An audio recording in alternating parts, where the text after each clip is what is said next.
Chers sœurs et frères dans le Christ, paix, joie, amour, au nom de notre Seigneur Jésus-Christ, à chacun et à chacune de vous. Nous continuons notre lecture du grand discours sur la montagne de Jésus dans l'évangile de Matthieu. Aujourd'hui, je commence en vous posant une question pour vous permettre à chacun et à chacune de nous de méditer et de vérifier un aspect important de notre vie. Comment est-ce que vous priez? Concrètement, quand vous priez, qu'est-ce que vous faites? Qu'est-ce que vous dites? Votre prière est-elle remplie de beaucoup de paroles prononcées, d'un ensemble de paroles de prière récitées, ou alors est-ce que votre prière est faite de moments de silence pour pouvoir savourer? Peut-être un verset, un mot de la parole de Dieu.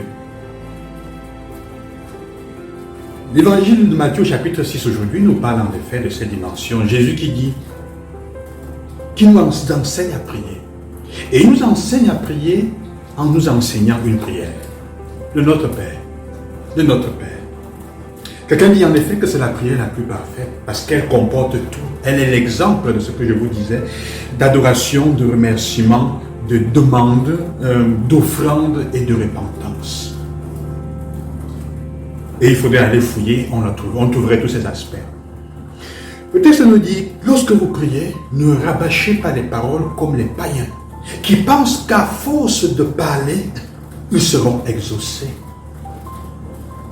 Vous vous y trouvez, n'est-ce pas? Vous vous y retrouvez? Oui, moi aussi je m'y retrouve de temps en temps. Et on oublie parfois que le fait de raconter, de bavarder, de vouloir trop parler, en fait est une autre façon de cacher la vérité de ce qui est dans notre cœur, qu'elle ne surgisse pas du silence. On se demande pourquoi, en quoi est-ce qu'il y a de mauvais? Nous passons le temps à prier. Nos prières sont faites de tellement de paroles qu'on n'a même pas le temps pour le silence. Quand il y a le silence, on a peur. On a l'impression de se demander qu'est-ce qu'il y a.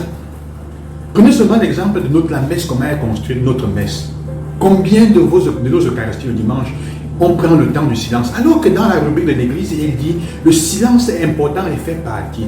D'ailleurs, maintenant, la nouvelle forme, les modifications qui ont été apportées il y a quelques mois par le pape, demandent qu'on ait du silence avant, par exemple, la collation du début et du silence après la communion et à certains moments. Mais combien de temps? Alors, vous demandez pourquoi? L'autre expression qui est donnée est que l'Évangile nous dit, avant même que vous n'ouvriez la parole pour parler, le Seigneur sait déjà ce de quoi vous avez besoin. Alors justement, on se pose la question, posez-vous les bonnes questions. Aujourd'hui, j'aime que nous posions les bonnes questions. Ah, si Dieu sait déjà ce de quoi nous avons besoin, pourquoi est-ce que je dois encore parler? Quand vous posez les questions justes, vous trouverez les réponses adéquates. Ça veut donc dire que la prière ne consiste pas en un ensemble de paroles répétées, dites et de rabâchements. N'est-ce pas? Vous ne croyez pas? Ça veut donc dire que la prière ne consiste pas en cela. La prière est davantage une dimension, un aspect de rester et d'habiter avec. Un aspect de silence. Il y a cette histoire que j'aime beaucoup raconter, qui raconte de ce monsieur qui, nous appellerons Marc, qui toujours allait à l'église et le prêtre le voyait entrer, passer quelques minutes devant le Saint-Sacrement, se tourner et sortir et partir pour son travail. Un jour, il ne le vit pas pendant une semaine et il a appris qu'il était à l'hôpital. Alors il alla le visiter, un bon curé, et il arriva et il trouva une chaise à côté du lit de ce monsieur. Il était serein et il était joyeux. Au moment de s'en aller, il dit, mais la chaise, qu'est-ce que la chaise fait ici? On m'a dit, les médecins m'ont dit que personne ne vient jamais te visiter. Et le Marc le regarda et rit et dit, ce n'est pas vrai. Jésus vient tous les jours me visiter. Et il dit, ah bon? Il dit, oui. Et il s'assoit là. Et il dit, mais qu'est-ce qu'il te dit? Il dit, mais quand tu priais, qu'est-ce que tu disais? Il me dit la même chose que je lui disais quand je venais prier. Il dit, qu'est-ce que tu lui dis chaque jour? Quand j'arrive à la prière, il disait, quand j'arrive devant le Saint-Sacrement, je lui dis, bonjour Seigneur, bonjour Jésus. Je suis Marc est ici aujourd'hui pour te faire le rapport. Et il s'en va. Et Jésus, qu'est-ce qu'il te dit? Jésus me dit, bonjour Marc, Jésus est aujourd'hui là pour te faire le rapport. Nous n'avons pas besoin de beaucoup de paroles. Les uniques paroles que nous avons besoin, comme les grands saints, quand nous regardons les grands saints, on se rend compte qu'il y a un moment de leur vie où ils ne parlent pas dans la prière. Elle est des silences. Des fois, quelques mots. Je t'aime Jésus. Jésus, fils de Dieu, prends pitié de moi. Pas beaucoup de choses. Parce que la prière est un moment. de grandes, on m'a dit, se regarder les yeux dans les yeux pour savourer la présence de quelqu'un. Les grands amoureux n'ont pas besoin de parler quand ils sont ensemble.